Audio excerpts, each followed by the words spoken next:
France-Afrique, la guerre est déclarée. Emmanuel Macron qui monte au créneau. Coup d'État au Niger par des militaires. Oui, pas par n'importe qui, par des militaires. Emmanuel Macron vient d'annoncer que s'il fallait faire une intervention armée, il la ferait pour reprendre le pouvoir indirectement. Attends, tu veux faire une intervention par des militaires pour attaquer des militaires, toi? D'accord. De gros intérêts là-dedans. Des gens me diront, Olive, ça nous regarde pas, ce qui se passe en Afrique, c'est pas notre problème. Si, c'est notre problème. C'est notre problème. Parce qu'il y a beaucoup d'intérêts, en fait, à travers tout ça, et on va encore en manger les conséquences, nous. C'est pas la faute des Africains, hein.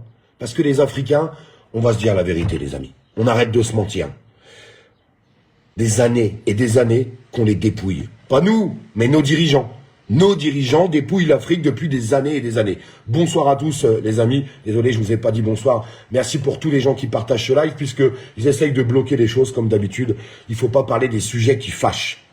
Vous savez, c'est quand même bizarre que le pays qui a le plus de ressources naturelles soit un des pays les plus pauvres. Enfin, ça choque personne. Un des pays qui a les plus de ressources naturelles est un des pays les plus pauvres. Parce que la France, mais pas que la France, les dirigeants français et d'autres dirigeants les dépouillent. Les dépouillent. Et on n'a jamais fait ce qu'il fallait pour qu'ils puissent évoluer correctement. Quand j'entends, on peut parler aussi d'immigration. Quand j'entends dire, ah ouais, mais tous les Africains, ils arrivent chez nous. Bah, c'est un petit peu normal, en fait. C'est pas de leur faute à eux. On a repris tout ce qu'ils avaient, et en fait, on fait rien pour qu'ils puissent se développer, ces gens-là. Voilà où on en est aujourd'hui. Pourquoi Emmanuel Macron se gratte la tête? On va pas parler du gaz, on va pas parler du pétrole. Pourtant, on en prend beaucoup à l'Afrique. Mais on va parler de l'uranium. L'uranium. Aujourd'hui, à peu près entre 35 et 40% d'uranium qui fait tourner nos centrales nucléaires chez nous, bah, sont pris à l'Afrique. Sont pris en Afrique. Voilà pourquoi Macron monte au créneau. Il flippe. Il flippe complet. Je vous le dis sincèrement, il flippe complet. Vous savez pourquoi tous ces pays-là sont en train de monter au créneau contre l'Afrique? Ils ont tous très très peur. Ils ont mis les pieds dans le plat à travers une guerre. Vous allez me dire, ça n'a rien à voir. Mais si, tout ça, ça a à voir avec l'Ukraine et la Russie. À cause de tout ça, on a pris d'énormes sanctions. Énormes, énormes. C'est incroyable. La preuve, allez voir le prix du gasoil. D'ailleurs, le gasoil qui est en train de monter. Il est en train de repartir en flèche. À partir de demain, quand vous allez allumer la lumière chez vous, ça sera 10% plus cher. Et vous le savez, les amis. Ça, vous le savez. À cause de toutes ces sanctions. Mais on misait un petit peu sur les pays africains. Puisqu'on les dépouille. Bah, ils voulaient les dépouiller encore plus. Mais là, ils sont en train de dire stop. Parce que, il y a entre ce qui se passe au Niger, mais en fait, c'est toute l'Afrique qu'on a marre. Toute l'Afrique, alors, ils ont un mauvais regard sur les Français, ben oui, parce que eux, pour eux, c'est la France qui les dépouille. Mais il faut qu'ils comprennent, d'ailleurs, il faut leur adresser ce message aux Africains, nous, on n'y est pour rien. On n'y est pour rien. La preuve, on dénonce les choses. Merci pour tous vos partages, parce que ça a du mal à partager ce soir, et puis le live était beaucoup bloqué. Nous, on n'y est absolument pour rien, c'est nos dirigeants. C'est pour ça qu'il faut le crier haut et fort. C'est pour ça qu'il faut partager un petit peu les choses, pour dire qu'on n'est pas d'accord avec tout ce qui se passe aussi là-bas. Et puis là, coup de tonnerre. Coup de tonnerre. Alors qu'on a expliqué à tout le monde, mes amis, que Poutine était détesté de tout le monde. De tout le monde. Il y a eu ce sommet en Afrique, avec 49 dirigeants africains sur 55 qui étaient présents, et puis des accords sont en train d'être passés. On va regarder un petit peu tout ça ensemble. Je voudrais déjà vous faire voir une vidéo que je trouve très représentative par rapport à ce qu'on est en train de dire, qu'ils sont complètement dépouillés. L'exonération fiscale représente à peu près 22 à 30 millions d'euros par an. Que l'uranium représente 70% des exportations du Niger et ne rentre que pour 4 à 6% dans le budget de l'État. Il faut aussi savoir, mes chers collègues, qu'une ampoule sur 3 en France fonctionne grâce à l'uranium du Niger et que 90% du peuple du Niger n'a toujours pas accès à l'électricité et qu'il est un des pays classés dans les derniers. C'est quand même vachement représentatif. Je vais revenir sur les sanctions. À travers tout ce qui s'est passé, à force de taper sur la gueule de Poutine, qu'on le veuille ou non. Je dis pas que c'est un homme exemplaire, Poutine, c'est pas ce que je suis en train de dire. Mais on avait Bruno Le Maire qui nous expliquait, nous allons assécher économiquement la Russie. La Russie est en train d'assécher économiquement l'Europe. Voilà ce qui est en train de se passer. Et qui en paye les conséquences? C'est encore nous. Ils viennent de couper le contrat de céréales, exportation de céréales avec l'Europe. Du coup, Poutine, bah, il a trop de céréales. Bah, vous savez ce qu'il a décidé? D'offrir des milliards de tonnes à l'Afrique. des milliards de tonnes de céréales à l'Afrique. Voilà en fait les sanctions à quoi ils servent. Poutine en a strictement rien à foutre des sanctions qui sont données. Poutine, l'économie de la Russie ne s'est jamais aussi bien portée pendant que nous, on est en train de s'écrouler à cause de nos dirigeants. C'est pour ça que je répète haut et fort qu'il faut clamer stop à toutes ces sanctions et puis tout ce qu'ils sont en train de faire indirectement aux aides apportées à l'Ukraine. Attention, c'est pas des aides pour la paix qu'ils apportent à l'Ukraine, c'est des aides pour la guerre. Je vais vous dire quelque chose. En fait, tout le monde est en train de réaliser quelque chose de très simple. Poutine, il marche pas dans le petit jeu qu'ils voulaient avec leur nouvel ordre mondial. La vérité, elle est là. Et c'est pas complotiste de dire ça, mes amis. Il était contre cette nouvel ordre mondial. Il marchait pas là-dedans. Donc l'Europe et les États-Unis ont décidé, ils auraient tellement aimé pouvoir affaiblir la Russie. Eh bien, ça ne marche absolument pas. Vous savez ce qu'il est en train de faire, Poutine? Il est en train de rassembler des pays, plein de pays avec la Russie, et ils vont être bien plus forts que l'Europe. Et c'est eux qui vont finir par nous écraser à cause des décisions, encore une fois, des gens qui nous dirigent. Voilà où on en est aujourd'hui. Voilà ce qui est en train de se passer. Poutine a été encore plus loin. Il vient de dire, nous allons offrir, j'ai bien dit offrir, 20 milliards. 20 milliards aux pays les plus pauvres d'Afrique. Vous savez, nous... Enfin, quand je dis nous, c'est pas nous, mais c'est quand même la France, qu'on le veuille ou non. C'est indirectement de notre faute, parce que si ce mec-là, il est encore sur son trône, c'est encore un petit peu à cause de nous. Il faut savoir accepter les choses. Eh bien, nous, on n'offre rien à l'Afrique. On les dépouille. Quand on leur prend 100 € à l'Afrique, que ça soit en pétrole, en gaz, en uranium, ils leur retournent 4 à 5%. On les dépouille. On les dépouille, ces gens-là. Voilà ce qui se passe au quotidien. Je voudrais vous faire écouter une dernière chose. C'est un petit peu plus long, mais c'est intéressant que tout le monde puisse s'entendre et je vais vous dire pourquoi. Parce que ça tournera pas en boucle sur nos chaînes d'infos, malheureusement. Vous savez très bien comment que ça se passe. La propagande, elle est partout, dans tous les pays, et elle est aussi chez nous, cette propagande. Eh bien, cette propagande, il y a des vidéos qui vous font pas voir.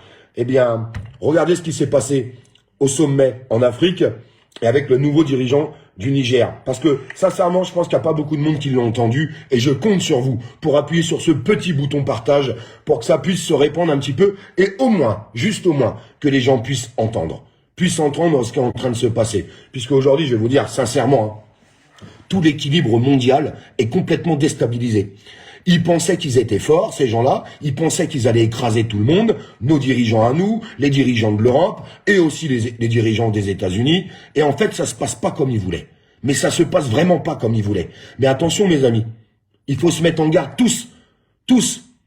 On va payer les pots cassés, hein. On va payer les conséquences. Et ça va nous coûter très très cher. Très très cher. Donc, au bout d'un moment, qu'on le veuille ou non, il va falloir qu'on dise quelque chose pour que ça puisse s'arrêter. Parce que sinon, on va finir par crever la dalle à cause de nos dirigeants. Vous inquiétez pas, eux, ils seront toujours dans leur château doré, ils auront toujours de la bouffe à foison, et tout ira bien pour eux. C'est nous qui allons payer les pots cassés de tout ça. Mais, à travers la propagande qu'ils sont en train de faire, ils vous diront que c'est à cause de M. Poutine, que c'est à cause de certains dirigeants en Afrique. Non, c'est à cause de nos dirigeants à nous. Voilà pourquoi on en est là. Voilà pourquoi ça se passe comme ça. Je voudrais qu'on regarde cette petite vidéo et qu'on puisse la partager partout. Ça dure 2-3 minutes. Prenez le temps de ces 2-3 minutes. Puis pendant que cette vidéo est en train d'être diffusée, je vous demande de la partager un maximum. Merci beaucoup.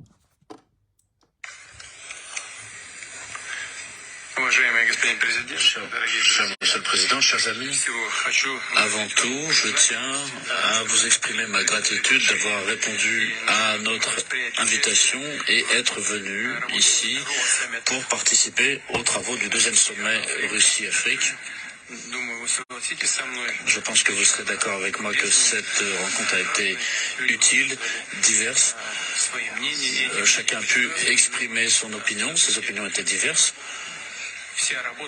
Mais d'une manière générale, l'ensemble des travaux s'est déroulé dans une atmosphère d'attention, d'amitié et de recherche de solutions.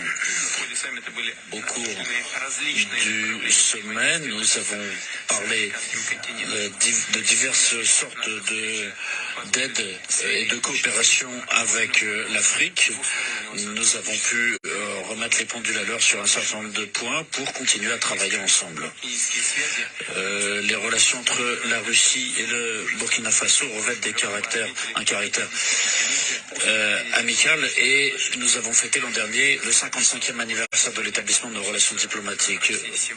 Je sais que vous éprouvez de l'intérêt et du respect pour la Russie, et je suis heureux de l'avoir entendu hier dans vos propos lorsque vous êtes exprimé brièvement, et nous donnons nous aussi une importance particulière à nos relations avec le Burkina Faso. Vous avez permis le rétablissement de l'activité diplomatique et consulaire de l'ambassade de Russie qui avait été fermée depuis la fin des années 90. J'ai une petite pause là-dessus. La réouverture de l'ambassade de Russie pendant que l'ambassade de France a brûlé. Tellement ils en peuvent plus en fait des dirigeants français. Tellement ils en ont marre. On n'est plus accepté à cause de nos dirigeants. Aujourd'hui, les Français, ils ne veulent plus les voir en Afrique parce que nos dirigeants ont fait tellement de merde qu'ils peuvent plus nous gaufrer. Et je les comprends. Et je les comprends parce qu'à force de dépouiller un pays, voilà, on en arrive. Merci pour vos partages. Continuez de partager. Écoutez surtout la suite. Ça va pas tourner à BFM TV, ça. Je vous jure que ça ne tournera pas là-bas. Un essor important à nos relations. Et donc,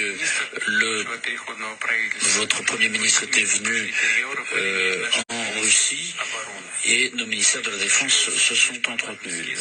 On voit un enrichissement aussi des relations au niveau des relations parlementaires, et nous sommes prêts à travailler avec vous pour faciliter l'essor des relations économiques et commerciales. Notre volume d'échange est encore très modeste, même dans la part des échanges avec l'Afrique, mais en tout cas nous savons dans quelle direction il faut travailler et comment.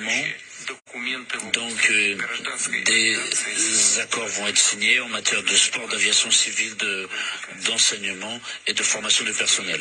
Et nous allons continuer à travailler avec vous pour la formation de spécialistes dans le domaine civil dans notre pays. Et en 2023 et 2024, il y aura 10 bourses accordées à des étudiants de votre pays.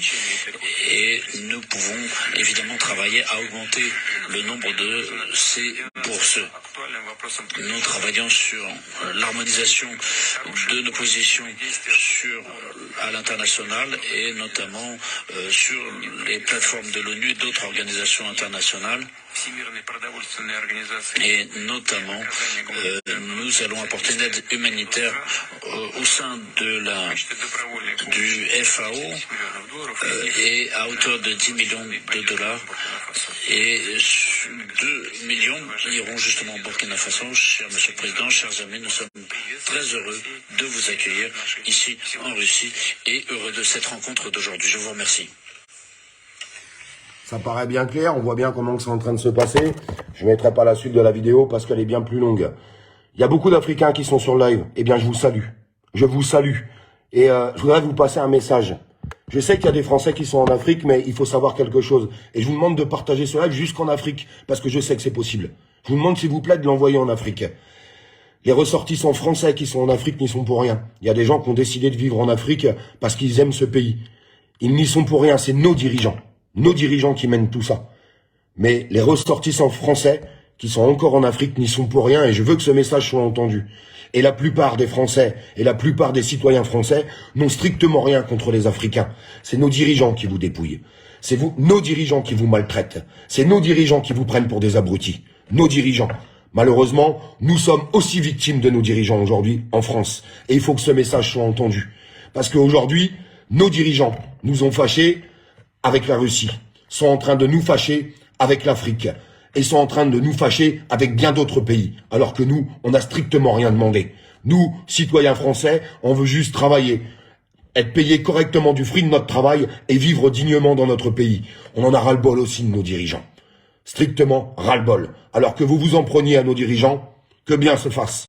Mais je peux vous jurer que les citoyens français et les ressortissants qui sont en Afrique français n'y sont strictement pour rien. Et j'espère que ce message sera entendu là-bas. Parce que, avec la puissance des réseaux sociaux, c'est d'ailleurs pour ça qu'ils veulent les censurer, Si ce message arrive en Afrique, il faut que vous sachiez qu'ils ont décidé de censurer les réseaux sociaux grandement à partir du mois d'août en France. Bah oui, parce qu'on arrive à passer des messages.